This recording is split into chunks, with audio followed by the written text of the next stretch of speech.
I'm here at the Footprint Center in Phoenix, Arizona for Super Bowl 57 opening night. I'm about to get some questions in with some of the top premier athletes in the NFL playing in the Super Bowl. Let's get into it. Check it out. You're listening to Royal Audio Tunes.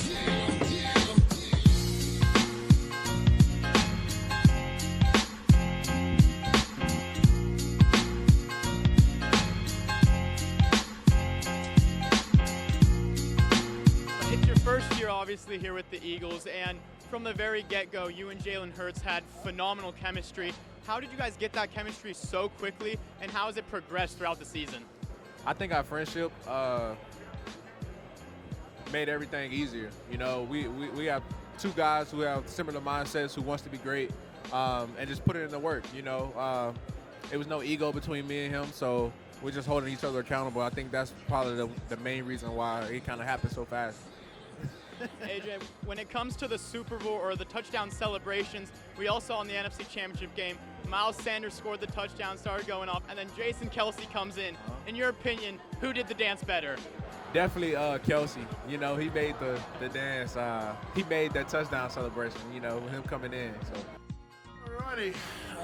Who we going first? Let's go there. So, I'll come back to you.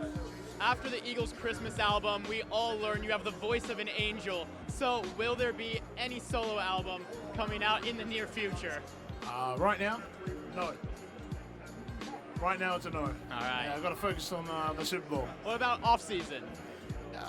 Hey, you know, I'll think about it in the off season then. How about that? Thank you. Lane, you were of course on that 2017 Super Bowl team, which was led by Nick Foles. Now this offense is obviously led by Jalen Hurts. Which offense would you say overall was better and why? I don't know. You got to go back and look at the numbers. So I guess rushing, I felt like, I don't know, we had the record this year, so say rushing we're better. But yeah, man, just two different teams. You know, guys had different skill sets at the quarterback position, so we have a lot more obviously stuff in the run game that Jalen's a part of that Nick wasn't. So, yeah, man, just different. But when we're looking at it, that's tough, man. I don't know, just considering how many yards we put up in the Super Bowl that year. I don't know, but for the sake of it this year. Slay, as your secondary walked by, you called one of them Mr. Ugly. Where did that name come to be? Mr. Who? Mr. Ugly, as your secondary walked by. Yeah, How I mean, did you get just that look at nickname? his face. It's a little ugly, you know what I'm saying? But that's my dude, man. Yeah. Slay, you're going to be playing against Patrick Mahomes, who is a phenomenal quarterback. Say again? You're going to be playing against Patrick Mahomes this weekend, who's a phenomenal quarterback, and you've played for many, many years against Aaron Rodgers Yep. and so many other greats. Who would you say is the best quarterback you've ever played against, or the hardest to play against? I mean, I played against Aaron a lot, A-Rod a lot, so he for sure one of the hardest. Definitely at that time he had like guys like Jordan Nelson, Devontae, you know, he had, you know, Cobb, you know, but playing against him was crazy. But then coming and then seeing him play with Cheetah and Travis together, that's special too. So I got to experience both of them guys, and man, it can get ugly quick with both of them. Chris, speaking of the challenges of facing the Eagles, Jalen Hurts is a big challenge. How does he affect this game with his versatility for you? I think Jalen Hurts this year showed he was one of the best dynamic quarterbacks, dual threat quarterbacks in this league, especially behind the offensive line, and with A.J. Brown and Smith as wide receivers. They've been one of the best offenses in the league, so that speaks volume for itself. What Nick Sirianni has been able to do with those pieces that he has is tremendous. Snead, what kind of challenges does this receiving room cause for corners like you with people like A.J. Brown and Devonta Smith? Yeah, you know, they got a great receiving core. You know, AJ is very physical, and number 6, he's very fast. Them guys gonna face him like everybody else we face. Jarek, in the final 6 games of the regular season, you scored 9 total touchdowns.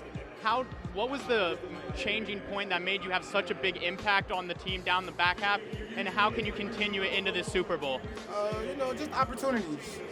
Opportunities, you know, definitely increased the last few weeks compared to the first few weeks. And, you know, just, you know, however many times my number's called on Sunday, you know, just make the most of it and try to be productive for the team. Juju, so right there you just did the I just want to rock dance. We all saw Miles Sanders and Jason Kelsey do that dance in the NFC Championship game. That was hard. Which one did it better? Kelsey, for sure. 100%. Hey, I'm a big fan of Jason Kelsey. He may not know me, but hey, yo, Kelsey, if you're watching this, man, big fan, man. One more question. How's Bougie and what's he doing this weekend? Bougie, man, he's hanging out with my cousin. He's going to be watching the game this weekend and just vibing, hanging out. So, yeah, just chilling. Thank you. Travis, after the AFC Championship win last Sunday, you cut a WWE-like promo against the mayor of Cincinnati. How much of that was inspired by The Rock? And if the WWE asked you to come to a match, what would your response be? Listen, I don't know if I'd ever get in the ring. I leave that up to the real professionals like The Rock. But he's definitely been an inspiration. The whole WWF and the WWE growing up, I loved every bit of it. So Stone Cold, The Rock, appreciate the inspo. Thank you.